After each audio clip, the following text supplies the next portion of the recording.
오늘 하나님 말씀은 에베소서 5장 10절, 11절 말씀을 함께 보도록 하겠습니다. 제가 받들어 읽어드리겠습니다. 무엇이 주를 기쁘시게 할 것인지 입증하라. 열매 없는 어둠의 일들에 관여하지 말고 오히려 그것들을 책망하라. 잠깐 말씀을 위해서 기도드리겠습니다. 전지전능하시고 불가능한 것이 없으신 위대하신 하나님 아버지, 저희들이 지금 처해 있는 상황이 어떠한지, 또 저희들이 무엇을 계획하고 또 무엇으로 인해서 고난과 시련과 어려움을 겪는지 주님은 다 알고 계십니다.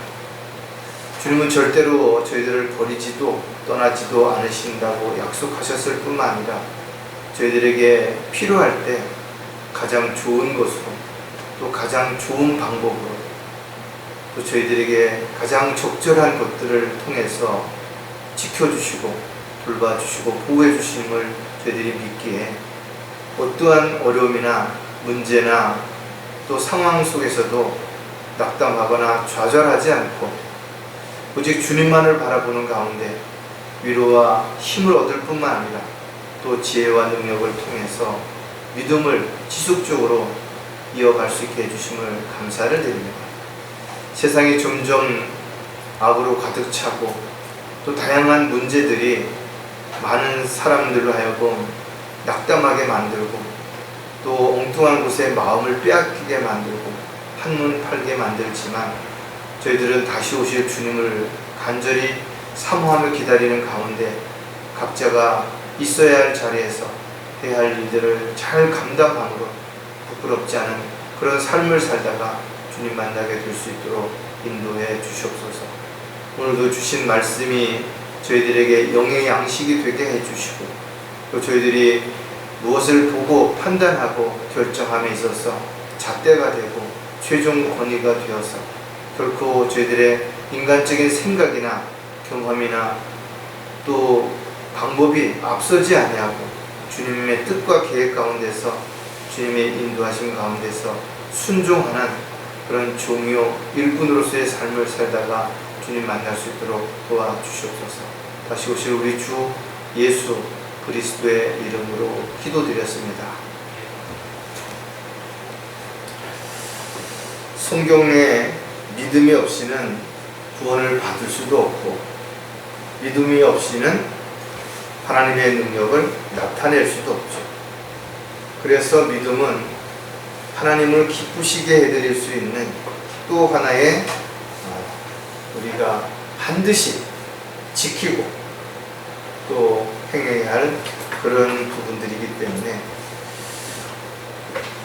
어떻게 보면 가장 기본적인 것 같지만 또 가장 소중한 것임을 우리가 한순간도 잊지 않아야 될 것입니다. 우리는 하나님의 말씀을 믿는 사람들이에요.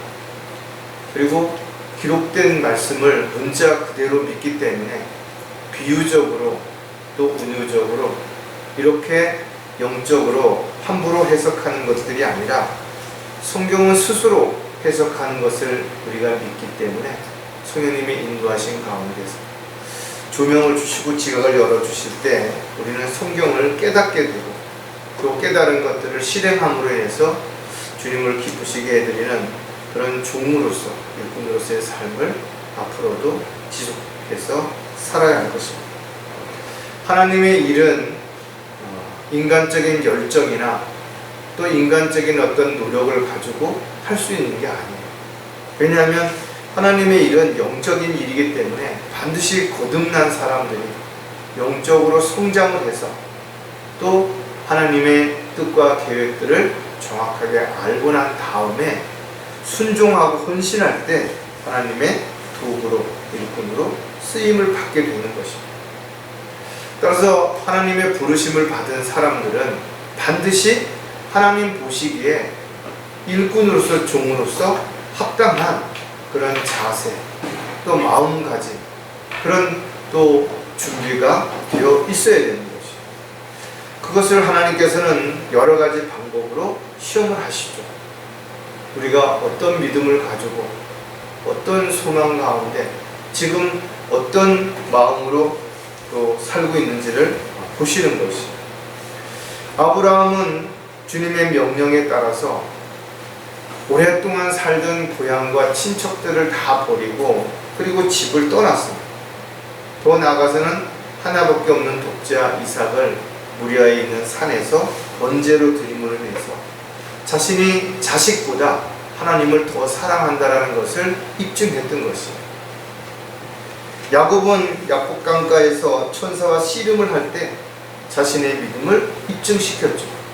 또 요셉은 포디발의 집에서 포디발의 아내의 유혹을 뿌리쳤고 또 간수로 감옥에 가 있는 동안에도 자신의 신실함을 분명하게 입증시킨 것입니다.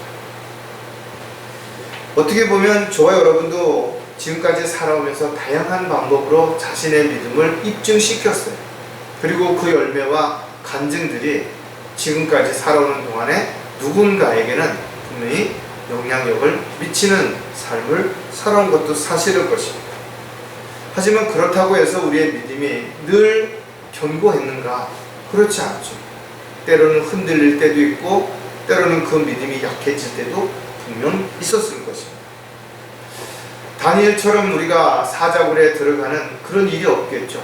그의 친구들처럼 풀무불에 들어가는 일은 없을 것입니다. 하지만 만약에 저와 여러분에게도 그와 같은 것을 하나님께서 요구하신다면 과연 그것을 믿음으로 실행할 수 있겠는 것인가? 우리는 사도 바울의 믿음을 이야기합니다. 과연 사도 바울처럼 온 생애를 감옥에 갔고 매를 맞고 굶주리고 헐벗고 공족으로부터 위험을 받고 이런 어려운 일들을 감당하면서까지도 지속적으로 복음을 전하고 주님의 도구로 헌신할 수 있겠는 것인가? 사실 쉽게 그렇게 말할 수 없죠. 베드로는 그물을 버리고 아버지를 버리고 주님을 따랐지만 실질적으로 예수님이 십자가에 못 박히실 때 3번이나 부인하는 모습을 우리는 알고 있는 것이죠. 많은 사람들은 그런 모습을 보면서 베드로를 비난할 수도 있겠죠. 욕할 수도 있을 것입니다.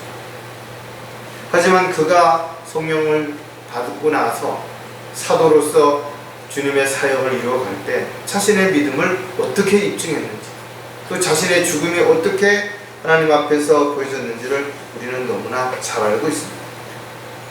우리는 말로는 쉽게 믿음에 대해서 이야기할 수 있어요. 그러나 정작 그 믿음을 어떻게 보일 것인가, 어떻게 입증할 것인가에 대해서는 쉽게 드러낼 수 있는 부분들이 많지 않은 것입니다.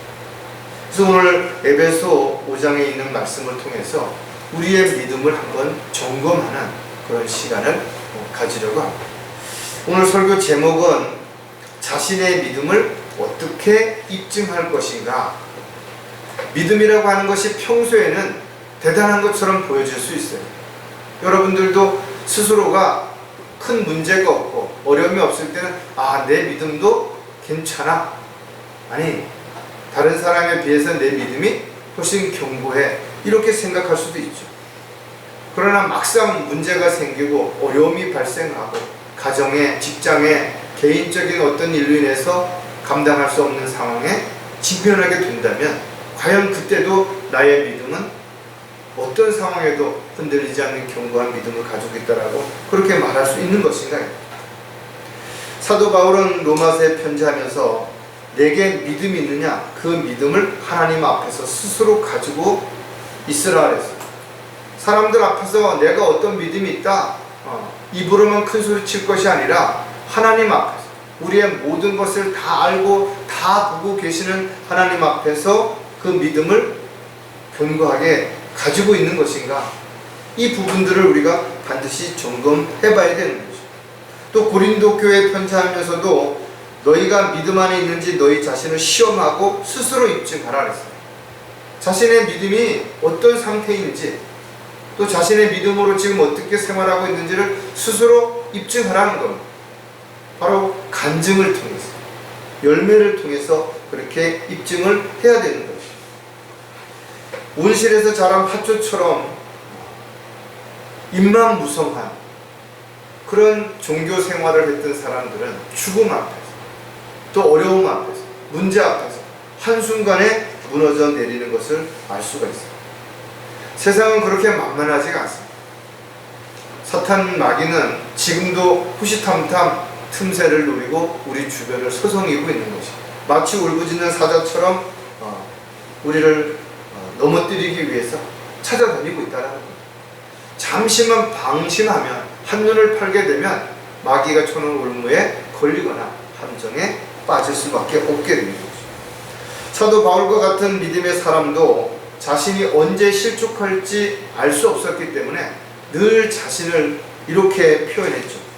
내가 내 몸을 억제하여 복종하게 하면 다른 사람에게 전파한 후에 도리어 내 자신이 버림을 받지 않게 하려는 것이라 했어요. 우리가 한때는 열심히 복음을 전하고 거리에서 설교하고 많은 사람들에게 열정을 가지고 일을 했다 할지라도 또 한순간에 뭔가 이런저런 핑계와 변명을 앞세워서 세상으로 돌아가는 수많은 사람들을 보았다 이거죠. 그들이 왜 그렇게 한 것인가 이거죠. 끝까지 그 믿음을 지키지 못했기 때문에 그런 것이죠. 그 믿음이 견고하지 못했기 때문에 어느 순간에 흔들렸고 결국은 뿌리채 믿음이 뽑혀버린 것입니다. 저와 여러분은 앞으로도 많은 여러 가지 문제와 또 어려움에 직면할 것이고 또 고난을 받게 될 것이고 힘들고 어려운 상황에 부딪히게 될 것입니다. 중요한 것은 그럴 상황 속에서 살아남을 것인가 아니면 포기하고 실족할 것인가, 이것은 모두 우리의 믿음이 어떻게 실행되어지는 것인가에 따라서 결정이 되어지게 될 것입니다. 따라서 저와 여러분이 지금까지 믿음 생활을 잘 했다 하더라도 결코 방심해서도 안 되는 것이고, 비록 우리의 믿음이 견고하지 못하다 하더라도 지금부터라도 더욱더 견고하게 우리의 믿음을 지키게 된다면 주님은 우리를 결코 떠나지도 버리지도 아니하실 것이기 때문에 우리가 낙담하거나 실족할 이유는 없게 될 것입니다. 자, 자신의 믿음을 어떻게 입증할 것인가, 오늘도 세 가지를 살펴볼 텐데, 그 첫 번째가 육신의 욕망들을 버려야 한다는 거예요. 구원받기 전에는 누구나 육신의 정욕을 따라 살았다라고 사도 바울이 고백하는 그런 내용을 통해서 우리도 자신을 돌아볼 때 그 말에 분명하게 그렇다라고 말할 수밖에 없을 것입니다. 그들 가운데서 우리 모두가 이전에는 우리 육신의 정욕대로 행하였으며 육신과 마음의 욕망을 이루어 다른 것들과 마찬가지로 본래 진노의 자녀였느니라. 우리는 진노의 자녀, 마귀의 자녀에서 예수님을 믿고 구원받은 것으로 인해서 하나님의 자녀가 되고 우리가 새로운 성품을 가지고 살아갈 수 있는 기회가 부여하게 된 것입니다. 하지만 구원받았다고 해서 우리가 육신적인 그런 성품에서 벗어나는가? 타락한 옛 성품, 이런 성품에서 완전하게 자유할 수 있는가? 그렇지 못하죠. 오히려 틈만 나면 육신을 따라 살려고 하는, 또 죄의 맛을 찾아서 돌아가려고 하는 그런 타락한 성품 때문에 성령을 거스리기도 하고 자신의 믿음을 저버리기도 하는 것이. 따라서 육신을 따라 사는 삶은 하나님의 뜻을 거역하고 세상을 사랑할 수밖에 없기 때문에 많은 사람들이 다시 세상으로 돌아간 것이죠. 그래서 사도 바울은 너희는 죄가 너희 몸을 죽을 몸 안에서 군림하지 못하게 하여 몸의 정욕 가운데서 죄에게 순종하지 말라라고 권면하고 있는 것입니다. 우리가 죄를 지면 마귀에게 끌려갈 수밖에 없어요. 마귀에게 틈을 주게 되면 우리는 그 죄로 인해서 넘어질 수밖에 없다라는 것입니다. 육신의 정욕을 피하기 위해서 성경은 우리에게 오직 주 예수 그리스도로 옷 입고 정욕을 채우기 위하여 육신을 위해 계획하지 말라는 거죠. 육신적인 만족을 위해서, 육신적인 즐거움을 위해서 뭔가를 계획하게 된다면 결국은 그 육신의 정욕에 끌려가고 그 욕망에 따라서 결국은 갈 수밖에 없게 되는 거죠. 그렇다면 어떻게 해야 되느냐? 갈라디아에서 보면 성령 안에서 행하라. 그리하면 너희의 육신의 정욕을 이루지 아니하리라 그랬어요. 우리가 성령 안에 있을 때, 성령의 인도하심 가운데 살아갈 때 우리는 육신의 정욕을 따라 살지 않을 수 있죠. 또 사도 바울의 고백처럼 우리가 자신의 모든 것들을, 특히 육신의 찌꺼기들을, 욕망을 십자가에 못 박게 된다면 우리는 더 이상 육신의 욕망에 끌려가는 그런 삶을 살아가지 않을 수 있게 될 것입니다. 따라서 저와 여러분이 세상의 육신의 욕망이 아무리 달콤하고 우리의 마음을 빼앗으려고 한다 할지라도 우리가 자신의 믿음을 견고하게 지키기 위해서, 또 하나님 앞에 스스로 입증하고 그 마음을 가지고 살기 위해서는 반드시 육신의 욕망을 버려야 한다는 사실을 결코 잊어서는 안 될 것입니다. 자, 육신의 욕망을 버리기 위해서도 우리는 몇 가지를 또 생각해 봐야 되는데, 그 중에 하나가 뭔가 하면 주신 것들에 먼저 감사하는 거예요. 말로는 쉽죠. 그러나 어떻게 보면 순간순간 자신도 모르게 뭔가가 좀 더 있었으면, 뭔가가 더 편했으면, 뭔가가 더 잘 됐으면, 뭔가가 다 해결됐으면, 이렇게 불만족한 생활을 할 때가 있을 거다. 여러분들도 한번 스스로를 생각해 보세요. 지금 가지고 있는 물질로 인해서 만족하는가? 아니면 좀 더 풍족한 생활을 위해서 돈이 좀 더 있었으면, 또 좋은 집에 살았으면, 좋은 차를 타봤으면, 좋은 옷을 입었으면, 이런 마음들이 과연 여러분 안에 없는 것인가요? 우리는 감정을 가지고 있기 때문에, 또 세상에 살고 있기 때문에 이런 것들을 보게 된다면 결국은 마음의 한쪽 구석에서는 당연히 그런 것들을 갖고 싶고, 또 그런 것에 대한 어떤 바람이 있기 때문에 자기도 모르게 뭔가 불만스러운 마음, 또 의심스러운 마음, 이런 것들이 슬며시 안에서 생길 수 있다는 거죠. 타락한 옛성품을 가지고 있는 한 결코 우리는 만족할 수가 없어요. 왜? 육신의 만족은 아무리 많은 것을 가져도 만족할 수 없기 때문에 그런 거죠. 여러분들도 한번 생각해 보시면, 처음에는 이것이 있었으면 좋겠다라고 생각을 했는데 막상 그것이 생기고 나니까 좀 더 좋은 게 있었으면, 더 내가 요구하는 대로 뭔가 더 잘 됐으면, 이런 마음이 슬며시 들을 수 있다는 거죠. 전도서 1장 8절에 만물은 수고로 가득 찼으나 사람이 그것을 표현할 수 없으니 눈은 보는 것으로 만족하지 못하며 귀는 듣는 것으로 채워지지 않는 거다. 여러분들이 세상에 있는 것들에 마음을 두고 그것을 바라보고 그것에 귀를 기울이면 결코 만족할 수가 없어요. 왜냐하면 우리 주변에는 자신이 뭔가를 가졌다라고 자랑하는 사람들, 또 뭔가 보여주기 위해서 의시되는 사람들, 이런 사람들이 너무 많기 때문에 자기도 모르게 그런데 끌려가는, 거기에 마음을 주는 그런 일들이 일어나게 될 수 있기 때문에 그런 것이죠. 사도 바울은 고난과 어려움을 견디는 후에 이렇게 고백하죠. 내가 비천에 처할 줄도 알고 또 풍부함에 처할 줄도 알며 모든 처지와 모든 일에 나는 배부름과 배고픔과 풍부함과 궁핍함을 다 배웠노라.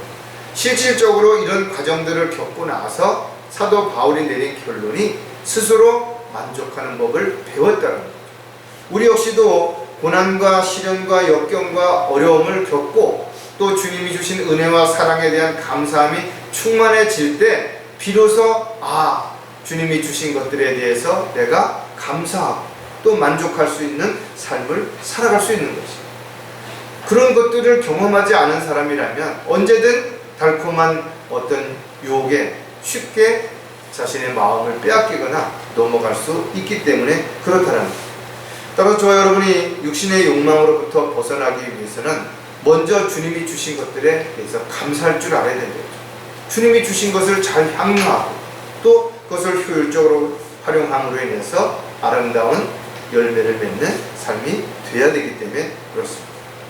자, 육신의 욕망들을 벗어버리려면 새롭게 됨을 잊지 말아야 된다는 거예요. 우리가 한번 새롭게 되었다고 해서 우리가 늘 새로운 성품을 가지고 새로운 영적인 그런 삶을 살 수 있는가? 그렇지 못하죠. 구원받지 못한 사람들은 아무리 세상에서 경건하고 겸손하고 예의 바르다 할지라도 결국은 타락한 성품을 가지고 있습니다. 언제든 자신에게 유익하다면 죄된 성품이 드러날 수밖에 없다라는 거예요. 인간의 타락한 성품은 개수가 불가능한 것이죠. 인간적인 교육이라든지 훈련을 통해서 일시적으로 뭔가 달라진 것처럼 보일지라도 전면적으로 그것이 개선될 수가 없다라는 거예요. 오직 예수 그리스도를 믿음으로 인해서 다시 거듭나고 자신을 죽은 것으로 자신을 부인하고 십자가를 지기 전에는 불가능하다는 거죠. 골로새서 3장 9절 10절에 보면 서로 거짓말하지 말라. 너희가 그 행위와 함께 옛사람을 벗어버리고 그를 창조하신 분의 형상을 따라 지식 안에서 새롭게 된 새 사람을 입었으니. 저와 여러분이 왜 거짓말하지 말고 또 거짓에 속지 말아야 되면 우리가 하는 말과 행동에 있어서 위선자가 되지 말아야 되는가 하면 세상 사람들을 속일 수 있죠. 그러나 모든 것을 다 알고 계신 전지전능하신 하나님 앞에 우리가 거짓말을 하거나 속이는 것은 가증스러운 행위이기 때문에 그렇다라는 거죠. 따라서 저와 여러분이 타락한 옛 성품이 드러나는 순간 성령을 거역하게 되고 반목하게 되겠죠. 그래서 육신의 욕망들이 다시 살아나게 되는 것이고 그것을 채우기 위해서 세상에 있는 것들의 마음을 빼앗기게 되고 세상을 사랑하게 되는 결과를 가져오게 되는 것이죠. 사도 바울은 이전 행실에 관해서는 기만의 욕망에 따라 썩어진 옛사람을 벗어버리고 또 야고보도 너희는 모든 더러움과 넘치는 악을 벗어버리고 너희 혼들을 구원할 수 있는 심겨진 말씀을 온유함으로 받으라 했습니다. 우리가 말씀을 통해서 새롭게 되고 늘 그리스도 안에서 자신을 말씀의 물로 씻어서 정결한 삶을 살아갈 때 육신의 욕망에 늪에 빠지지 않고 또 그런 것들을 우리가 거부하고 하나님의 도구로 일꾼으로 자신을 헌신할 수 있는 그런 삶을 살아갈 수 있게 되는 것이죠. 따라서 오직 주님만을 바라보고 마음이 새롭게 되었을 때 주님께서 우리에게 요구하신 선하시고 기뻐하시고 온전한 뜻을 따라 살아가는 그런 신실한 그리스도인들이 될 수가 있을 것입니다. 자, 육신의 욕망을 버리려면 주님만을 신뢰해야 한다는 겁니다. 말은 쉽죠. 주님만을 신뢰한다라고 말할 수 있어요. 그러나 실질적으로 눈에 보이는 것들을 먼저 신뢰하고 그것이 안 됐을 때 비로소 주님 앞에 나오는 때가 훨씬 더 많다라는 거예요. 우리가 무엇인가를 두려워하게 되면 눈에 보이는 것들을 먼저 신뢰하고 그것에 의지하게 될 수밖에 없습니다. 그래서 모든 종교의 시작은 바로 죽음으로부터 두려움으로 벗어나기 위해서 시작이 된 것입니다. 자신을 신뢰하는 사람 역시 마찬가지로 주먹을 믿고 돈을 믿고 권력을 믿고 힘을 믿지만 그러나 어느 순간에서는 이런 것들이 부질없다는 것을 알게 되죠. 그때 가서 뭔가 자신의 기분이나 감정에 따라서 무언가를 붙잡을 때 그것이 바로 종교라는 겁니다. 이러한 종교들이 수없이 우리 주변에 많이 있는 것이죠. 그리고 그 종교들은 또 다른 그 안에서의 뭔가를 우리에게 요구하는 겁니다. 이 열정을 요구하는 거예요. 그래서 남들보다 더 많이 고행을 하고 어려움을 겪고 헌신하고 봉사하고 뭔가를 해야지만 자신이 뭔가를 얻을 수 있다는 착각 속에서 억지로 마지못해서 사람들을 속이면서 위선자로서의 삶을 살아가는 것입니다. 고린도 후서 1장 9절에 보면 우리는 우리 자신 속에서 사형 선고를 받았으니 이는 우리로 우리 자신을 신뢰하지 아니하고 죽은 자들을 살리시는 하나님만을 신뢰하게 하려 합니다. 자기가 죽은 것으로 여긴다면 죽은 자가 뭘 할 수 있겠어요? 아무것도 할 수 없죠. 그래서 자신이 살아있으면 결국은 하나님이 자신을 통해서 드러날 수가 없는 것이죠. 그래서 우리가 매일 죽은 자로 여겼을 때 내가 죽어야 나를 통해서 주님의 놀라운 역사가 살아나게 되는 것입니다. 아무리 교회를 오래 다녔더라도 또 교회 가서 봉사를 하고 헌금을 많이 낸다 하더라도 그것이 자신의 기분이나 감정에 따라서 종교 생활이 된다면 하나님을 기쁘시게 해드릴 수 있는 게 없어요. 오히려 그 안에서 또 다른 자신의 욕망을 채우기 위한 하나의 수단이 될 수밖에 없는 것을 우리가 볼 수가 있죠. 성경은 분명 그 누구도 신뢰의 대상이 될 수 없다라는 것. 미가서에 보면 너희는 친구를 믿지 말며 안내자를 신뢰하지 말라. 내 품에 누워있는 그녀로부터 내 입의 문을 지키라. 솔로몬 역시도 고난의 때에 신실하지 못한 사람을 신뢰하는 것은 마치 부러진 이와 탈골된 발과 같다고 했습니다. 우리가 신뢰해야 될 대상은 오직 하나님 그리고 말씀밖에 없다라는 것. 그리고 그 말씀과 하나님의 은혜 아래서 우리가 지체들을 신뢰하고 또 지체들이 하는 일들을 신뢰할 수 있는 것이지, 전적으로 하나님과 말씀을 떠나서 무엇인가를 신뢰하는 것은 그것이 결국 또 다른 자신의 욕망을 채우기 위한 하나의 수단에 불과한 것임을 우리가 반드시 잊지 말아야 할 것입니다. 따라서 저와 여러분은 오직 세상도 세상에 있는 무엇인가도 아니라 주님만을 신뢰할 때 육신의 욕망으로부터 자유할 수 있다는 것을 다시 한번 기억을 하셨으면 좋겠습니다. 자, 자신의 믿음을 어떻게 입증할 것인가? 두 번째, 세상의 유혹을 이겨내야 한다는 겁니다. 세상의 유혹은 끊임없이 우리에게 다가오고 우리에게 여러 가지 뭔가 방법을 제시하고 우리로 하여금 타협하게 만들고 또 우리 마음에 갈등하게 만들어서 방황하게 만들고 또 우리 스스로가 포기하게 만드는 이런 일들이 사탄을 통해서 끊임없이 일어나게 되는 것입니다.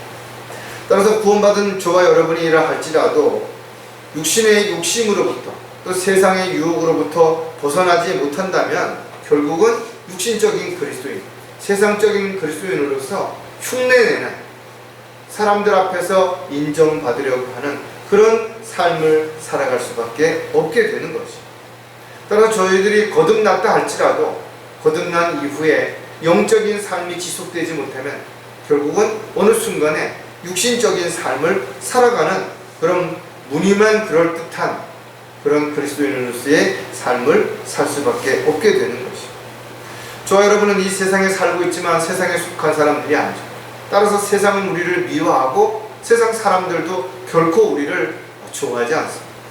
우리가 그들을 사랑하는 이유는 그들이 구원받지 못하고 영원한 지옥의 형벌을 받을 것을 알기 때문에 그들에게 복음을 전파하고 또 하나님께서는 그들을 통해서도 구원받고 하나님의 자녀가 될 수 있는 길을 열어놓아 주셨기 때문에 우리가 그들을 사랑하는 것이지 결코 인간적인 어떤 면에서 무언가 유익을 얻기 위해서 그렇게 하는 것이 아니라는 것이죠.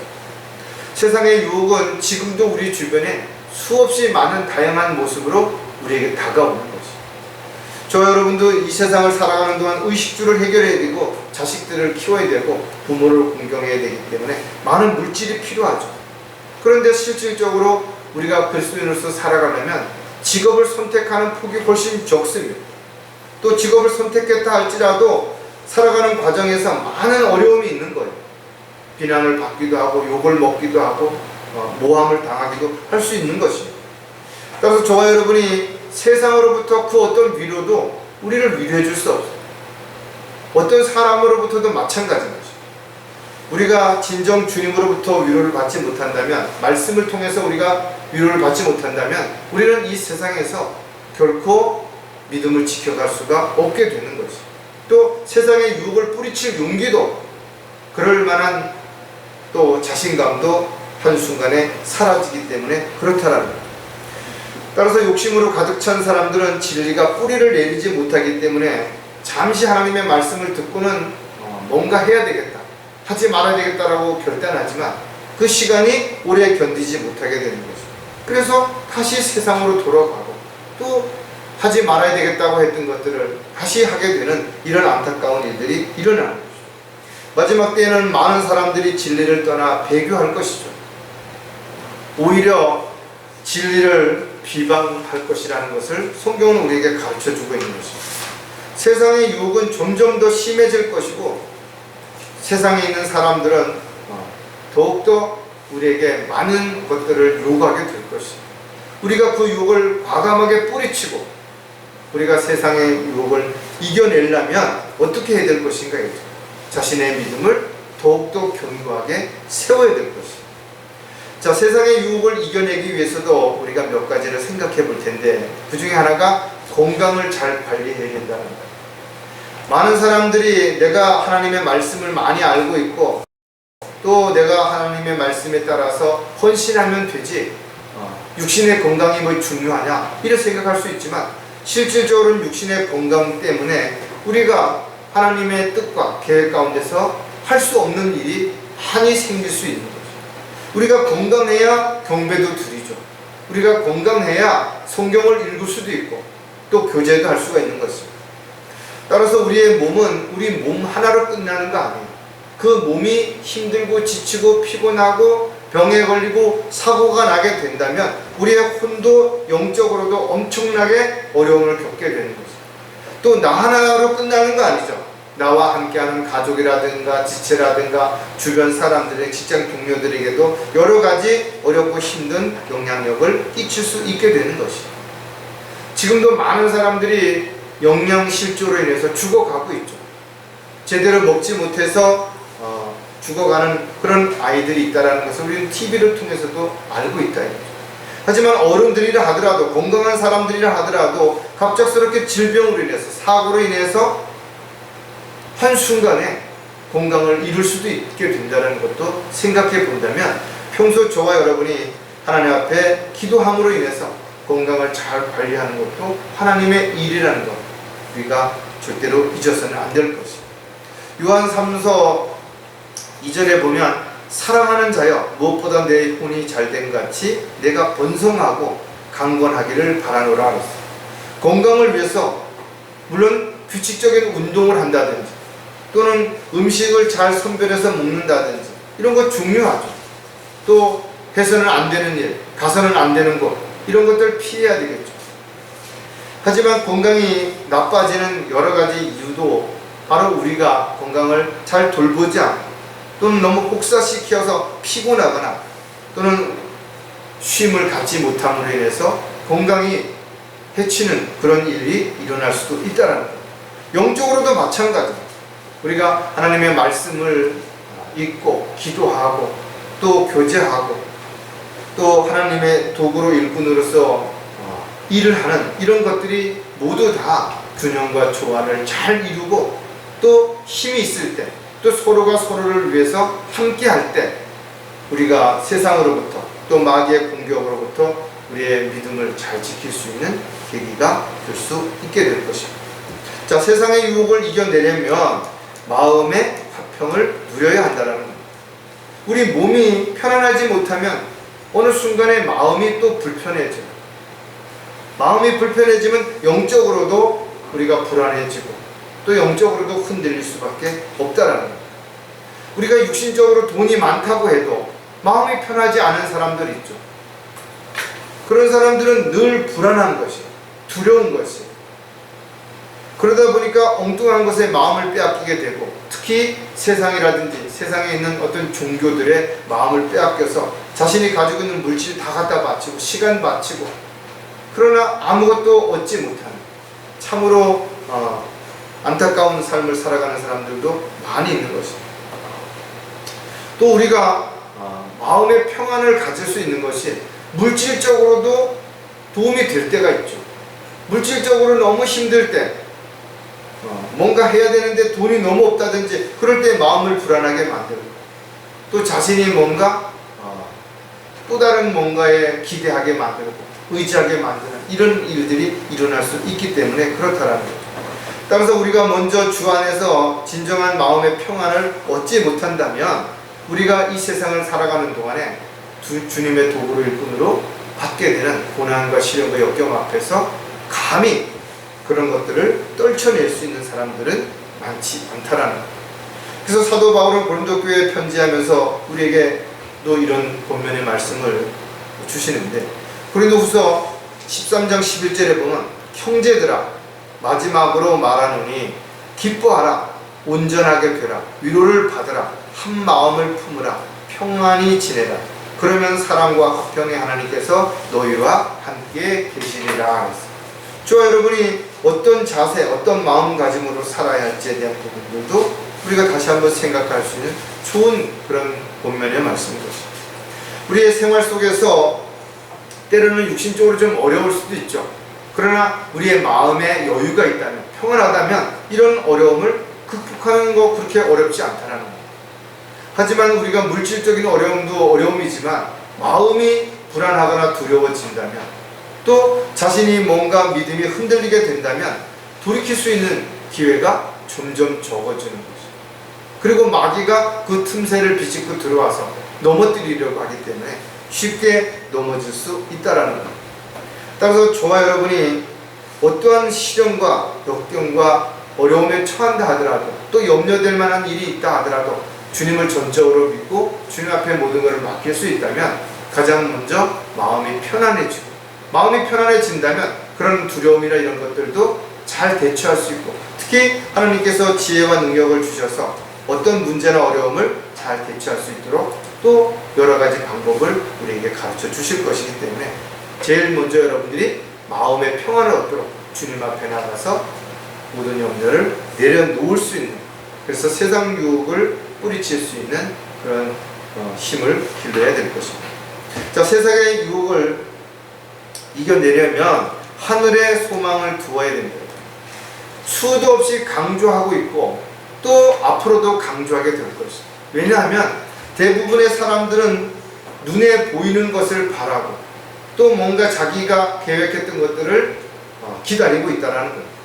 하지만 그와 같은 모든 것들은 이루어질 수 있을지 보장된 건 아무것도 없어요. 또 이루어졌다 하더라도 마찬가지라 한순간에 무너질 수도 있다는 거예요. 따라서 저와 여러분이 가지고 있는 소망이 세상 사람들이 가지고 있는 것하고는 분명 달라야 될 것입니다. 왜? 이런 세상적인 소망들은 한순간에 물거품이 될 수도 있고, 또 오히려 그 소망이 이루어졌을 때 더 큰 불안과 두려움을 줄 수도 있기 때문에 그렇다는 거죠. 또 그런 것으로 인해서 주님과의 관계가 멀어지거나 또 등한이 될 수도 있기 때문에 우리의 소망은 결코 땅에 있는 것들이 아니라, 먹고 마시는 것들이 아니라 하늘의 소망을 반드시 두어야 될 것입니다. 고린도후서 4장 18절에도 우리가 바라보는 것은 보이는 것들이 아니요 보이지 않는 것들이라, 이는 보이는 것들은 잠깐뿐이지만 보이지 않는 것들은 영원하기 때문에, 영적인 안목을 가지고 보지 않으면 보이지 않는 것들이 세상에 얼마나 많이 있습니다. 사람들은 그런 것들이 있는지조차도 모르죠. 그러나 저와 여러분이 영적인 안목으로 이런 것들을 보고 있기 때문에 무엇이 더 가치 있는지, 무엇이 더 의미 있는 삶인지, 무엇에 더 마음을 두고 시간을 투자해야 되는지를 우리는 아는 것입니다. 하지만 세상 사람들은 우리의 생각, 우리의 목표, 우리가 가지고 있는 관심에 관심이 없을 뿐만 아니라 오히려 우리를 어리석게 여기죠. 왜냐하면 영적인 일들을 그들은 알 수도 볼 수도 이해할 수도 없기 때문에 그렇다라는 거예요. 오직 구원받은 그리스도인들, 다시 오실 주님을 기다리는 확신 가운데 살아가는 사람들만이 하늘의 소망을 둘 수 있는 것이고, 보이는 것보다는 보이지 않는 것들에 더 마음을 두고 살아갈 수 있게 되는 것이죠. 저와 여러분은 세상의 유혹을 반드시 뿌리치고 이겨내야 된다. 왜? 그 세상의 유혹에 넘어가거나 세상의 유혹을 뿌리치지 못하면 어느 순간인가 세상으로 돌아갈 수도 있고, 세상의 마음을 빼앗긴 채 헛된 삶을 살아갈 수도 있기 때문에 그렇다라는 거예요. 이 세상에서 잠시 나그네 순례자처럼 본향을 바라보면서 살고 있다면 반드시 세상의 유혹을 뿌리치고 우리의 믿음을 견고하게 세워서 하나님 아버지 앞에서 자신의 믿음을 입증해야 될 것입니다. 자, 마지막으로 자신의 믿음을 어떻게 입증할 것인가? 세 번째, 영적 전쟁에서 승리해야 한다는 거죠. 지금도 우리는 영적 전쟁을 하고 있는 것이에요. 크든 작든 누구나 마찬가지입니다. 그것이 표면적으로 드러날 수도 있고 내면적으로 끝날 수도 있겠죠. 또는 내면적으로 또 외면적으로도 다 힘들고 어려운 상황에 놓이게 될 수도 있을 것입니다. 육신이 타락한 옛성품으로 인해서 오는 시험은 여러 가지가 있죠. 그 가운데 하나가 바로 마귀가 주는 영적 전쟁에서 실패하는 것입니다. 많은 사람들이 이 전쟁에 실패하는 것입니다. 왜? 이 전쟁의 실체를 모르기 때문에 그렇습니다. 또 이 전쟁에서 무엇을 무기로 해서 싸워야 될지를 모르거나 준비가 안 되어 있는 사람들은 아무런 대책도 없이, 아무런 준비도 없이 이 전쟁에서 속수무책으로 당할 수밖에 없는 거죠. 마귀야 물러가라 한다고 물러가는 거 아니에요. 우리가 마귀와 싸우려면 하나님의 말씀과 성령의 칼을 가지고 믿음의 방패를 들고 온몸을, 전신을 하나님의 갑옷으로 무장을 해야만 전쟁에 나가서 싸울 수 있게 되는 거죠.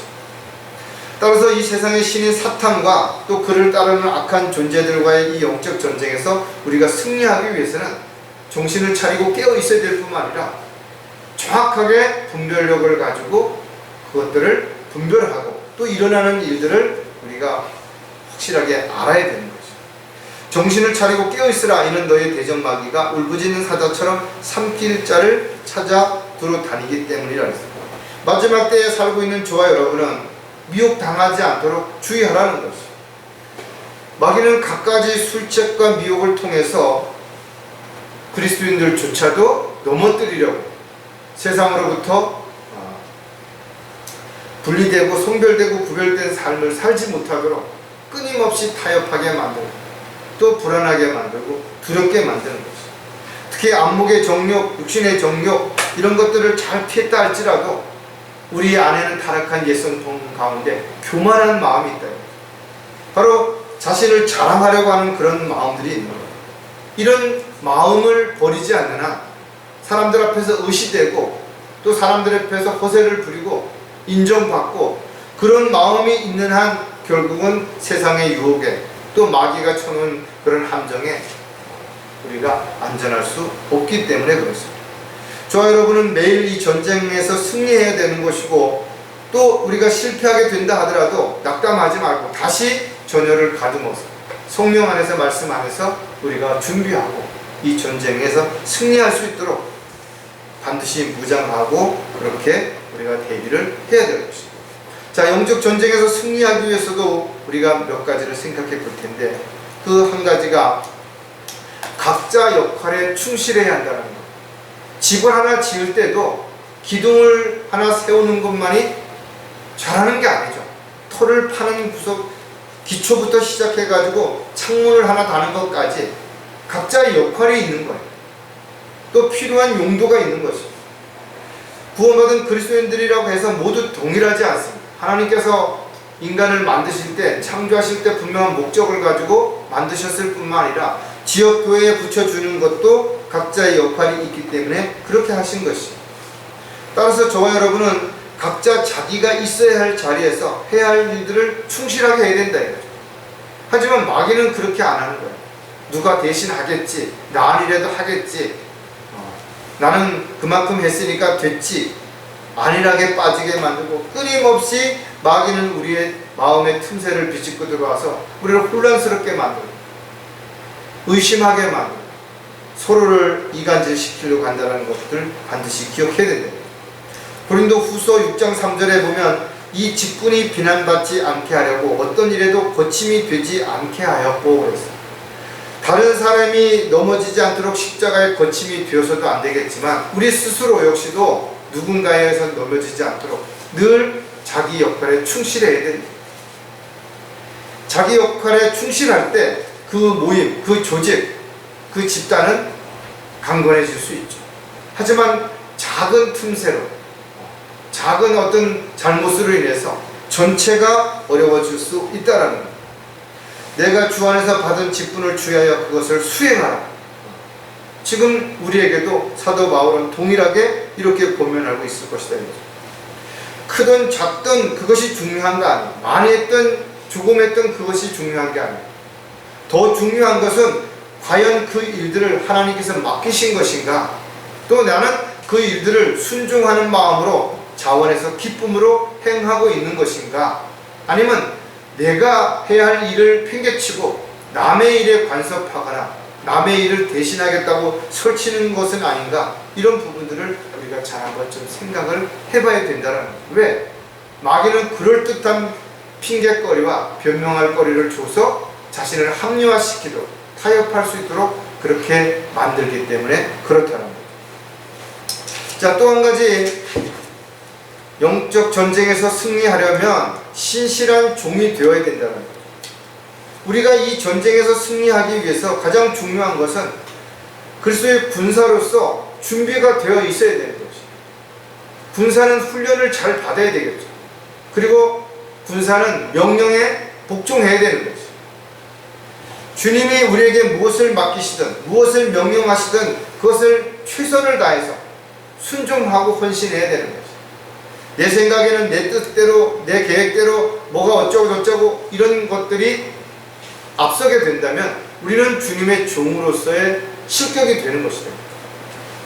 따라서 종이 가장 잘하는 것은 순종하는 것입니다. 맡겨진 일에 순종하는 거예요. 가라면 가고 서라면 서고 하라면 하고 하지 말라면 하지 않는 것입니다. 이게 종의 본분인 것입니다. 아무리 작은 일이라도 아무리 큰 일이라도 주님께서 우리에게 일을 맡기실 때는 반드시 그 일을 감당할 수 있는 지혜와 능력, 힘을 주실 것이기 때문에 우리가 두려워할 이유도 우리가 자랑할 이유도 없게 되는 것입니다. 고린도전서 4장 2절에 보면 청지기에게 요청되는 것은 무엇보다 신실한 사람으로 발견되는 것입니다. 저와 여러분 청지기래요. 주님의 것을 맡아서 관리하는 청지기인 것입니다. 따라서 주님으로부터 받지 않은 것은 아무것도 없고 받았다면 내가 자랑할 것은 아무것도 없죠. 주님이 쓰라고 하시는 곳에 주님이 하라고 하는 곳에 내가 받은 것이 은사든 재능이든 물질이든 시간이든 건강이든 쓰시면 되는 것이죠. 그렇게 각자가 주님이 원하시는 그 일에 쓰임을 받게 된다면 주님은 우리를 이렇게 평가하는 것입니다. 그의 주인이 그에게 말하기를 잘하였도다 착하고 신실한 종아 내가 적은 일에 신실하였으니 내가 너로 많은 것들을 다스리도록 하리라. 내 주인의 기쁨에 동참하라. 우리도 동일하죠.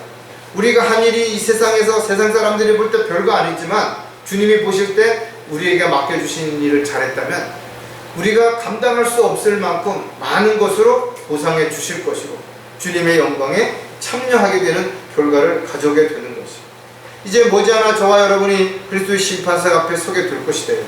성경은 분명히 행한 대로 갚아주시는 것입니다. 우리가 한 만큼 보상해 주시는 것입니다. 우리가 신실하게 주님의 종으로서 뭔가를 이루었다면 그 모든 것에 대해서는 반드시 보상을 받게 될 것입니다. 그 어떤 것 하나도 빠지는 일이 없을 것입니다. 그리고 우리가 신실한 종으로 살아갈 때 우리는 영적 전쟁에서 실패할 일이 없어요. 왜? 주님이 우리의 대장이 되시고 주님의 명령에 따라 우리가 일을 할 때는 거기에 필요한 모든 여건들을, 모든 능력들, 모든 힘과 지혜와 명철을 그렇게 주실 것이기 때문에 그렇다는 겁니다.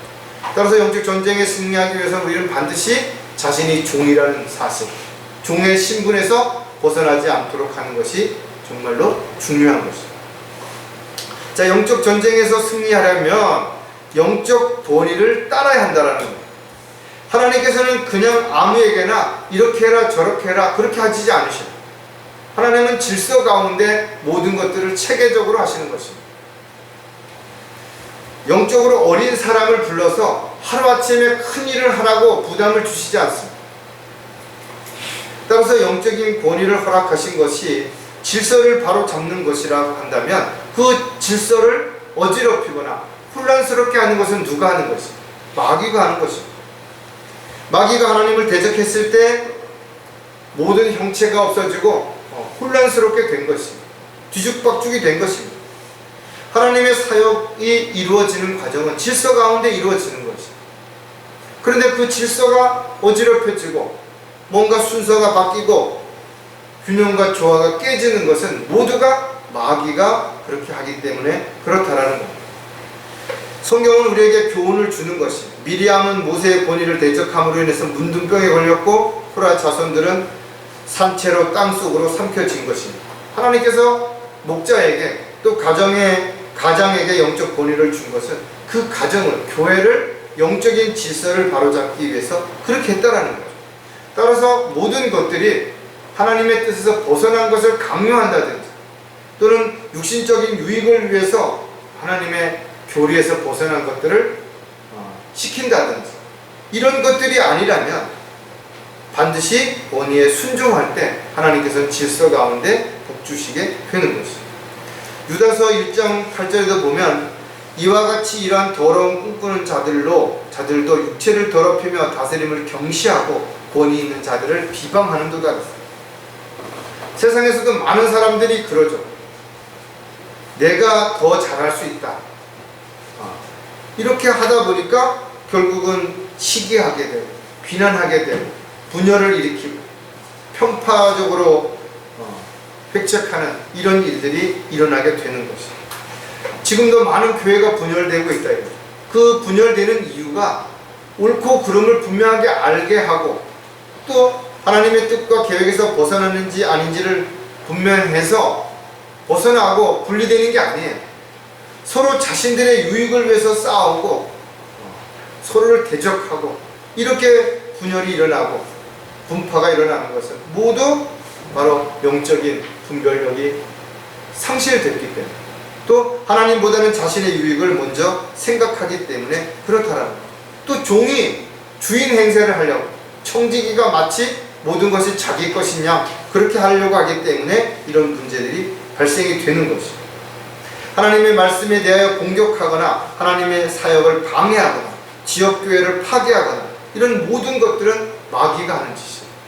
하지만 마귀는 교묘하게도 사람들을 사용하기 때문에 많은 사람들이 속는지조차 모르는 것이에요. 영적인 분별력이 가려지면 속으면서도 그 사실을 인지하지 못한다는 거예요. 그래서 정신을 차리고 깨어 있어야 되는 것이고 영적인 눈이 흐려지지 않도록 늘 말씀의 물을 통해서 씻어내고 닦아내야 되는 거죠. 그리스도인들이 자신의 믿음을 입증하기 위해서는 오늘 우리가 세 가지를 살펴봤다 이거죠. 육신의 욕망을 버려야 됩니다.